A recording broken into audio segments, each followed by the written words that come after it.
cherchez une école de référence pour une double formation universitaire et professionnelle de qualité? Voici l'opportunité à ne pas rater. L'École supérieure d'administration, d'économie, de journalisme et des métiers de l'audiovisuel ESAE vous offre des programmes d'enseignement en licence et en master orientés vers l'emploi qui font d'elle une référence à travers les filières de l'administration générale et territoriale, l'administration du travail et de la sécurité sociale, droit, diplomatie et relations internationales, administration hospitalière, universitaire et intendance, journalisme et métiers de l'audiovisuel et toutes les filières des sciences de gestion. Une seule adresse, www.esae.bj. Rendez-vous dès maintenant sur nos campus ESAE Bedjromende au numéro 90 93 65 21 ou au numéro 98 98 14 00. Paracourt sur le numéro 52 46 12 12. Aboumé-Calavi au numéro 52 88 44 44. Akpata au numéro 52 88 33 33. ESAE, l'excellence a un nom. Mesdames et messieurs, bonsoir. C'est toujours un plaisir de vous retrouver tous les samedis après-midi pour votre émission Ici tout se raconte. Cet après-midi, la thématique sera un peu, comment dire, spirituelle si vous voulez. Parce que là, on va un peu parler de spiritualité cet après-midi. Et ce sera à travers la thématique « Qu'est-ce qu'un chef de clan en Afrique ?» Oui. Qu'est-ce qu'un chef de clan en Afrique? Pour en parler, j'ai cet après-midi avec moi Da de Sokoui. Bonsoir Da. Bonsoir Tatiana. En face de lui, vous avez Wilfried Apovo, angélogue, astro-kabbaliste. Bonsoir. Bonsoir Tati. Ça va? Très bien, grâce à Dieu. Dites-moi avant d'entamer véritablement les hostilités, qu'est-ce que vous pensez de la thématique de ce soir? Hostilité. Oui. Ils ne sont pas venus pour faire la guerre. Bah non, c'est pas la guerre. Enfin, qu'est-ce que vous voyez, avant de commencer par échanger? Qu'est-ce que vous pensez de la thématique Da? C'est intéressant et puis on va apprendre. C'est moi qui vais apprendre ou c'est vous? Non, Nous allons Nous allons apprendre. Oui. Vous êtes de cet avis? Naturellement. Alors, comment chacun de vous peut me définir un clan? Da. Bon, et clan, on peut dire que c'est un regroupement d'hommes, des regroupements d'hommes ayant une culture ensemble. Une culture et un espace où on peut les retrouver. D'accord. Je vais suivre le doyen. C'est vrai que c'est un regroupement d'hommes ayant une culture, ayant un espace, partageant un nom. Chez nous ici même, on parle souvent des palingyriques claniques, où en fait vous avez des gens de différentes familles, mais qui ont le même palingyrique, en fait, qui définit leur clan. J'en ai dit. Alors, chef. Oui, cheftaine. Quand on dit chef, un chef c'est quoi? Bon, en tout cas, un chef, c'est une autorité et physique et morale. Et bon, ayant des responsabilités naturelles ou forcées qui l'obligent à faire respecter les lois et règles préétablies. Voilà. Bon, un chef, je dirais que c'est une appellation purement militaire, ou je dirais administrative, qui dit que c'est une personne qui a une certaine responsabilité, qui a sous lui des gens, qui doit conduire dans l'exécution d'une mission, d'une tâche ou c'est-à-dire l'atteinte d'un objectif. Donc, c'est ce que je peux donner comme définition pour un chef. Alors, je veux que... On va un peu se concentrer sur la culture de notre pays aujourd'hui, c'est-à-dire la culture daouméenne. Généralement ici, nous avons les Da. Ailleurs, on appelle ça les chefs tribaux, les chefs tribaux, les chefs de clan. Alors, ici au Bénin, lorsqu'on dit un Da c'est qui? Un Da c'est quoi? Qu'est-ce que le Da a de différent que un homme simple comme, bon, mes preneurs d'images qui sont dans ce bureau avec moi, dans ce studio avec moi cet après-midi.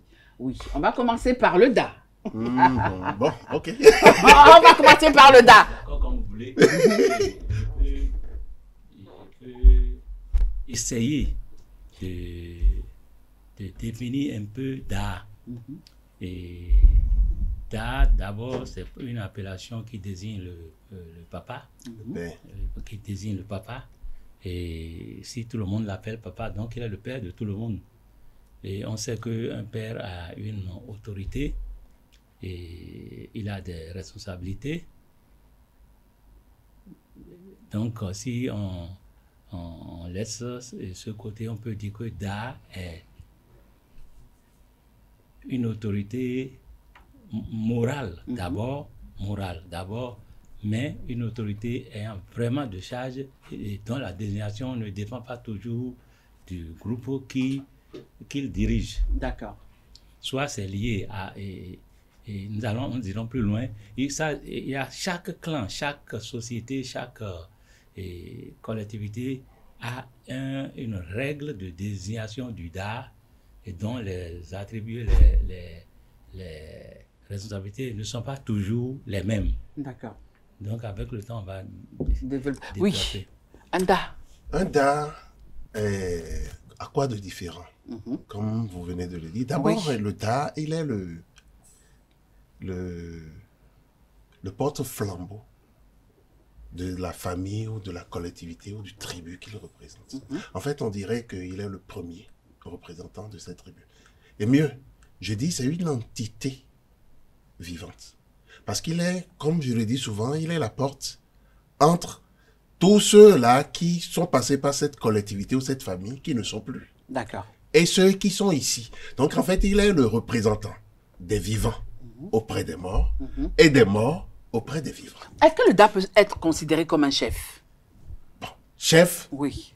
Si vous considérez tel que le Da a dit tout à l'heure, Da, en fait, c'est diminutif de Dada pour dire père. D'accord. Donc, le père, il est le chef de la famille. Donc, d'une famille, si nous prenons une famille limitée, Nucléaire, ouais. Mais ici, c'est plus grand. C'est que ça prend en compte... C'est énorme. C'est énorme. Ça prend en compte tous les membres ou tous ceux qui sont ou ont un lien avec cette famille. D'accord. Alors, justement, le Da est-il forcément l'aîné d'une famille? Quoi?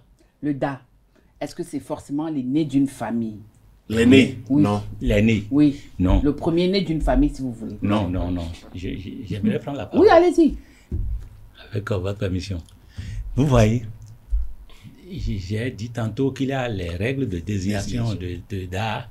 Il y a des clans qui définissent les règles comme celui qui est le Da. C'est le plus âgé du clan. Donc, ça n'a pas besoin de polémique. Et puis, ça se désigne par l'âge. Il y en a qui sont désignés par une consultation par l'oracle du Fa ou d'autres principes que la collectivité reconnaît. Il y en a qui sont désignés par, et avant la mort du Da qui est sur le trône. Du Da patriarche. Oui, Da qui est là. Da sur le trône, pas forcément dans le système patriarche. où il n'a pas l'âge. C'est dans le système où ce n'est pas l'âge.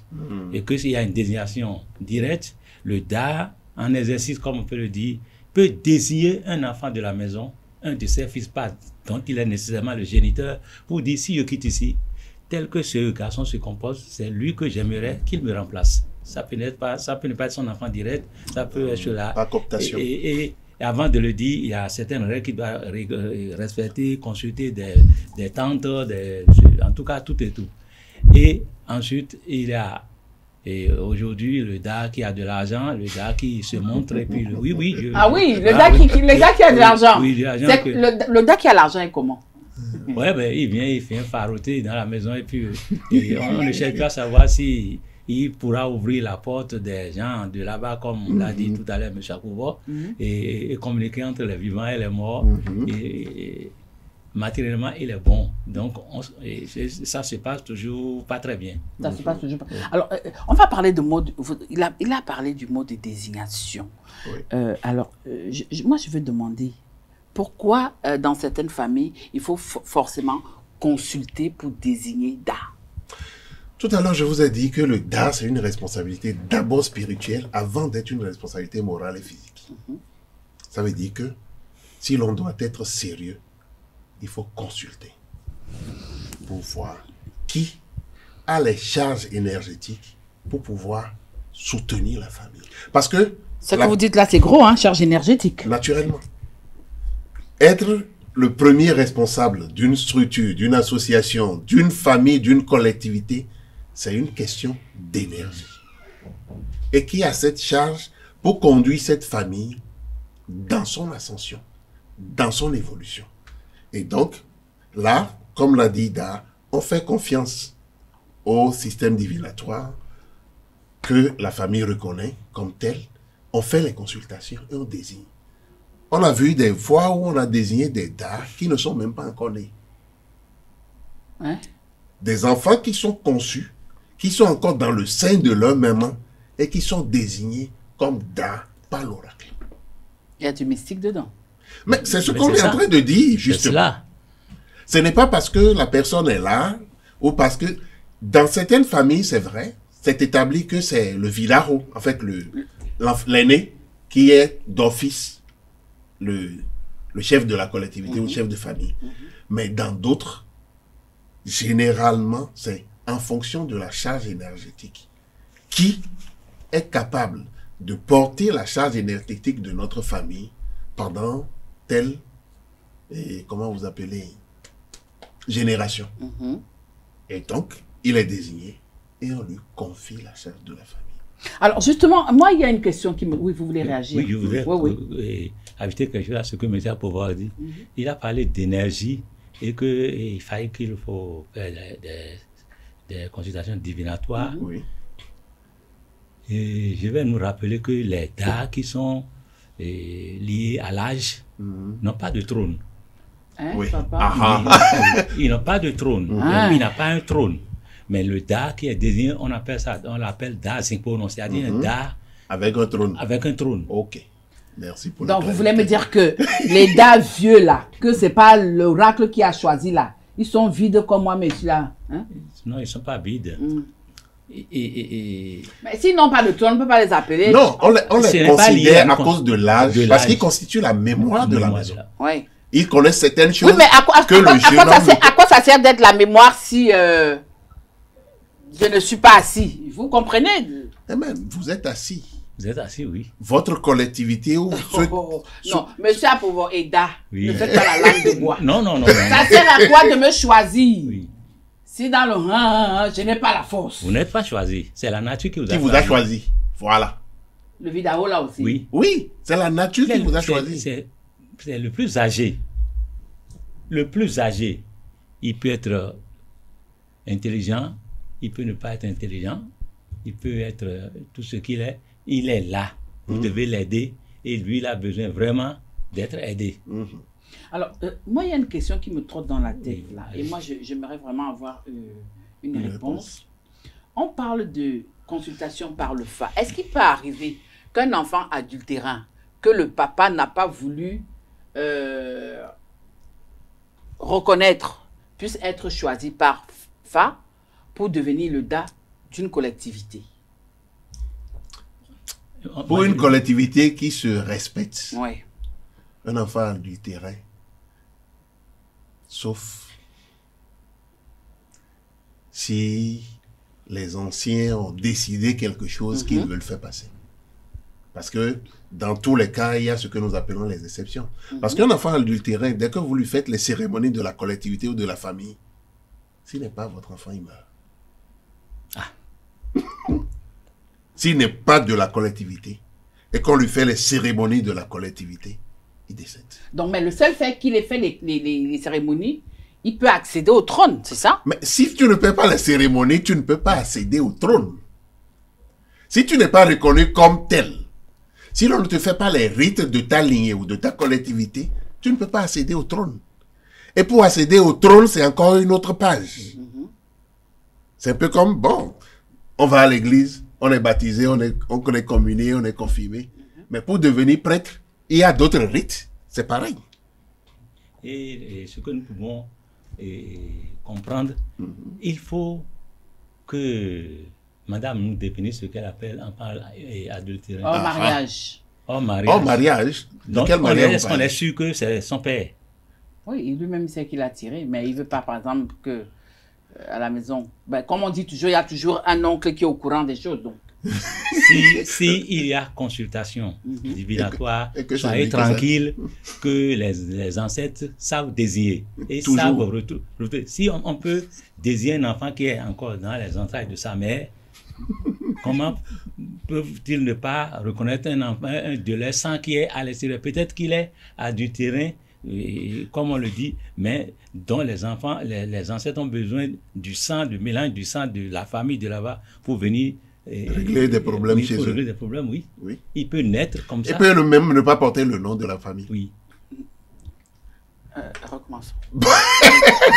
Par exemple, oui, on reprend la partie où vous parlez de mélanger le sang. Oui, Bon, mélanger le sang, j'ai dit une souche pure dont les ancêtres ont besoin. Ils ont besoin de ces molécules-là pour venir engager correctement leurs enfants dans l'énergie qu'ils sont en train de perdre. L'enfant là viendra et il va. C'est-à-dire, il n'aura pratiquement pas d'ennemis. Pratiquement pas d'ennemis, puisque ses frères consanguins et autres.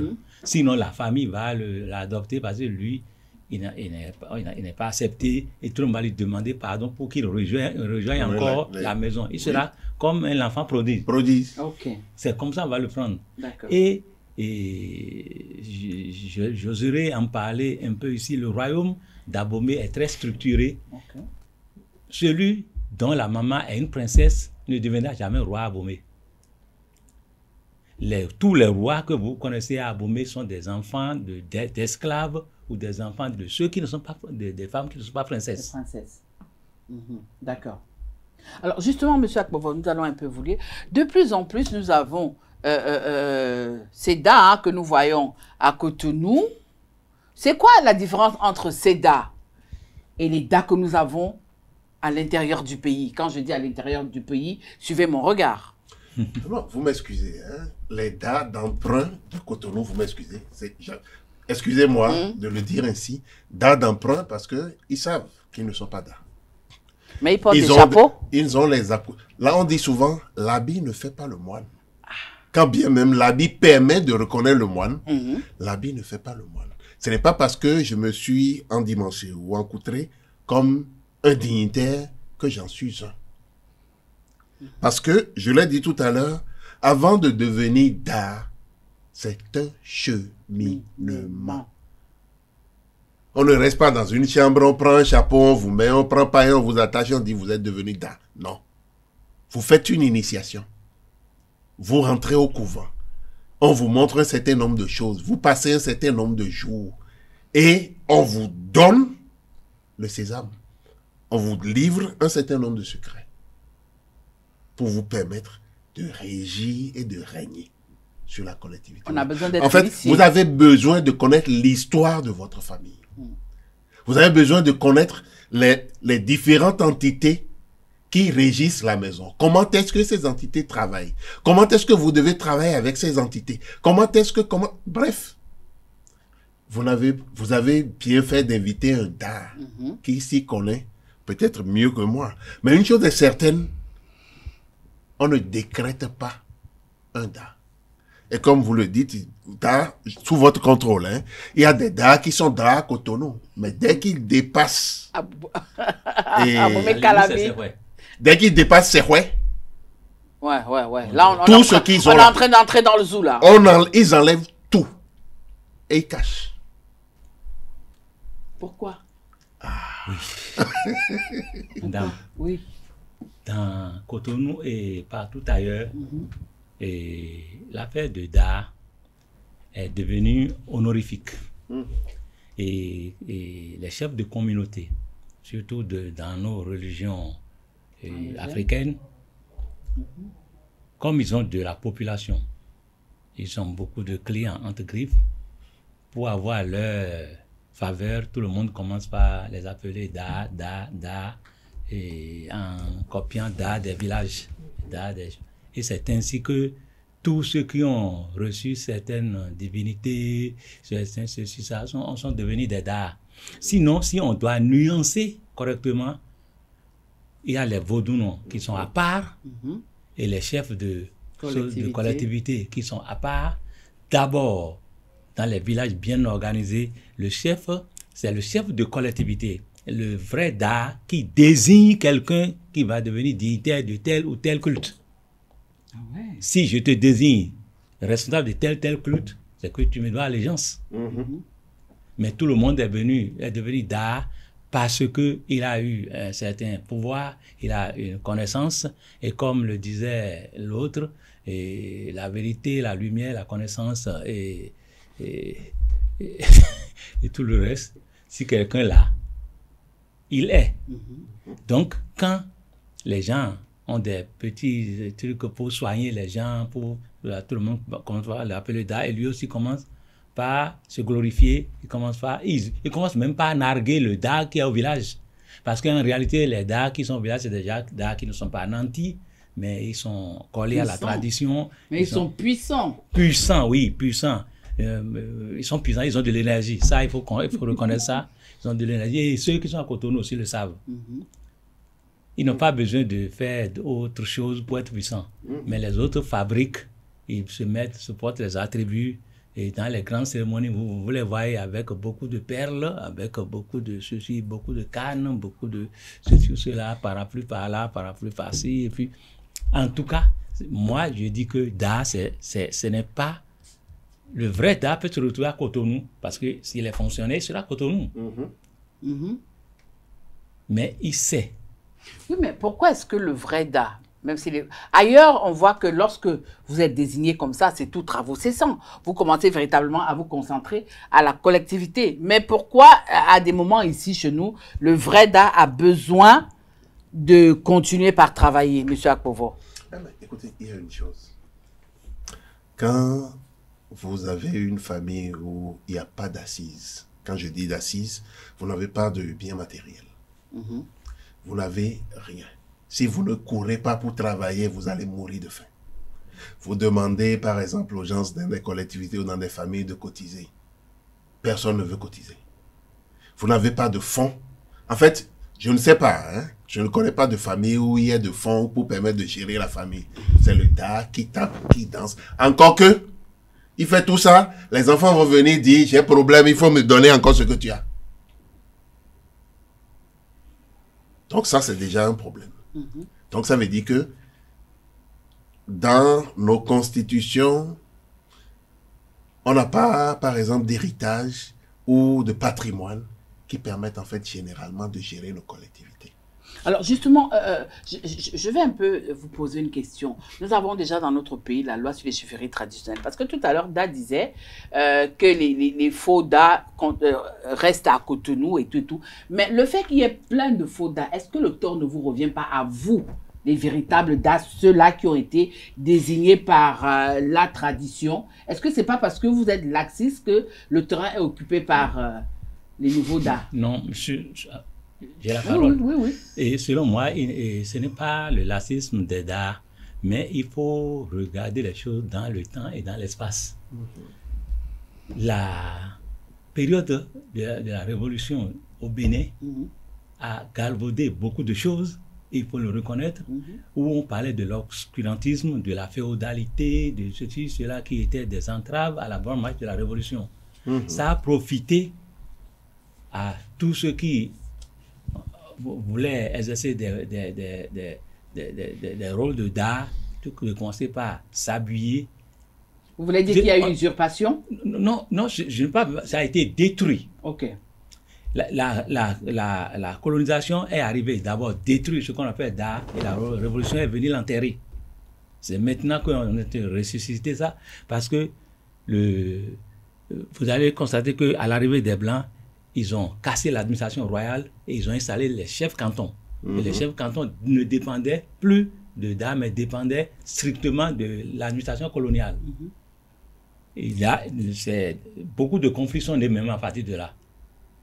Et le Da, tel que c'est perçu aujourd'hui, est issu de la régénérescence de la culture.